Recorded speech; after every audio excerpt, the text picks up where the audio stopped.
Daily. Taste the Daily.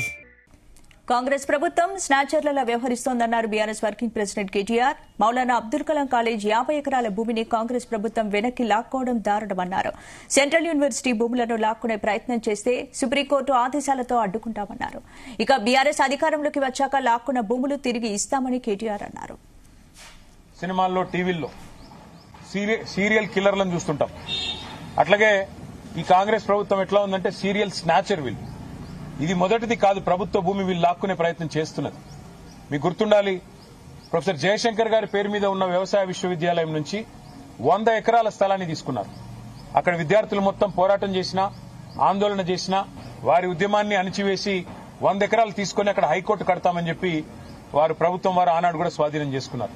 రాష్ట్రంలో ఎక్కడా భూమి లేదన్నట్టు విశ్వవిద్యాలయం మీద బడి ఆ ల్యాండ్ గుంజుకున్నారు.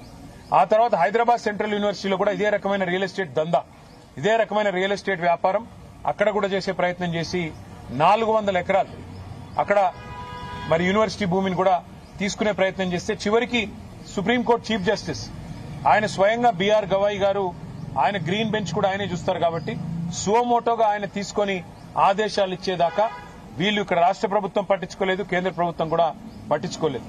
సెంట్రల్ యూనివర్సిటీ భూమి అయినప్పటికీ కేంద్రము స్పందించలేదు. రాష్ట్రం అయితే ఒక రియల్ ఎస్టేట్ బ్రోకర్ చేతిలో ఉంది కాబట్టి రాష్ట్రం ఎట్లాగూ వాళ్లే హరాస్మెంట్ చేస్తున్నారు కాబట్టి వాళ్ళు స్వయంగా పట్టించుకోలేదు. కానీ సుప్రీంకోర్టు ఇన్వాల్వ్ అయిన తర్వాత నిజంగా ఒక బాధాకరమైన సంఘటన జరిగింది.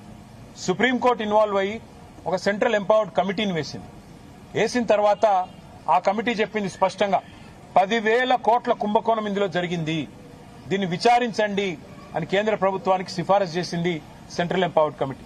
అపాయింట్ స్పెషల్ ఇన్వెస్టిగేషన్ టీమ్ అని చెప్పింది. కానీ ఎందుకో మరి బడే బాయ్ చోటే బాయ్ రిలేషన్ కావచ్చు, ఇంకోటి కావచ్చు, ఇంతవరకు కేంద్ర ప్రభుత్వం ఎలాంటి చర్య కూడా తీసుకోలేదు, ఎలాంటి ఇన్వెస్టిగేషన్ ని కూడా ప్రారంభించలేదు. 10,000 కోట్ల కుంభకోణం కాంగ్రెస్ గవర్నమెంట్ చేస్తే ఇవాళ బీజేపీ గవర్నమెంట్ దానికి వత్తాసు పలుకుతా ఉంది. ఇది ఎందుకు చెప్తున్నా నేనంటే, ఒకవేళ హైదరాబాద్ సెంట్రల్ యూనివర్సిటీలో గనక కేంద్ర ప్రభుత్వం గట్టిగా యాక్ట్ చేసి ఉంటే రాష్ట్ర ప్రభుత్వం ఈ రోజు ఈ దాష్టీకానికి ఒడిగట్టే పరిస్థితి ఉండేది కాదు. ఈరోజు ఇండియన్ స్కూల్ ఆఫ్ బిజినెస్ వాళ్లకు నోటీస్ ఇచ్చారు, అక్కడ కూడా 100 ఎకరాలు తీసుకునే ప్రయత్నం చేస్తున్నారు. ఇక్కడ మౌలానా అబుల్ కలాం ఆజాద్ యూనివర్సిటీకి నోటీస్ ఇచ్చి ఇక్కడ 50 ఎకరాలు లాక్కునే ప్రయత్నం చేస్తున్నారు.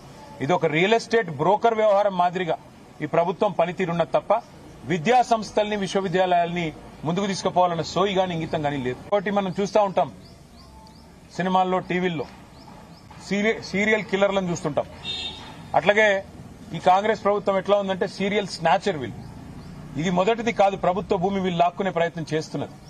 మీకు గుర్తుండాలి, ప్రొఫెసర్ జయశంకర్ గారి పేరు మీద ఉన్న వ్యవసాయ విశ్వవిద్యాలయం నుంచి 100 ఎకరాల స్థలాన్ని తీసుకున్నారు.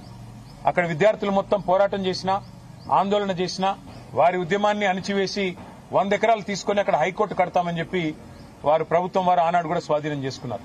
రాష్ట్రంలో ఎక్కడా భూమి లేదన్నట్టు విశ్వవిద్యాలయం మీద బడి ఆ ల్యాండ్ గుంజుకున్నారు. ఆ తర్వాత హైదరాబాద్ సెంట్రల్ యూనివర్సిటీలో కూడా ఇదే రకమైన రియల్ ఎస్టేట్ దందా, ఇదే రకమైన రియల్ ఎస్టేట్ వ్యాపారం అక్కడ కూడా చేసే ప్రయత్నం చేసి 400 ఎకరాలు అక్కడ యూనివర్సిటీ భూమిని కూడా తీసుకునే ప్రయత్నం చేస్తే చివరికి సుప్రీంకోర్టు చీఫ్ జస్టిస్ ఆయన స్వయంగా బీఆర్ గవాయి గారు, ఆయన గ్రీన్ బెంచ్ కూడా ఆయనే చూస్తారు కాబట్టి సువమోటోగా ఆయన తీసుకుని ఆదేశాలు ఇచ్చేదాకా వీళ్ళు ఇక్కడ రాష్ట్ర ప్రభుత్వం పట్టించుకోలేదు, కేంద్ర ప్రభుత్వం కూడా పట్టించుకోలేదు. సెంట్రల్ యూనివర్సిటీ భూమి అయినప్పటికీ కేంద్రము స్పందించలేదు. రాష్ట్రం అయితే ఒక రియల్ ఎస్టేట్ బ్రోకర్ చేతిలో ఉంది కాబట్టి రాష్ట్రం ఎట్లాగూ వాళ్లే హరాస్మెంట్ చేస్తున్నారు కాబట్టి వాళ్ళు స్వయంగా పట్టించుకోలేదు. కానీ సుప్రీంకోర్టు ఇన్వాల్వ్ అయిన తర్వాత నిజంగా ఒక బాధాకరమైన సంఘటన జరిగింది.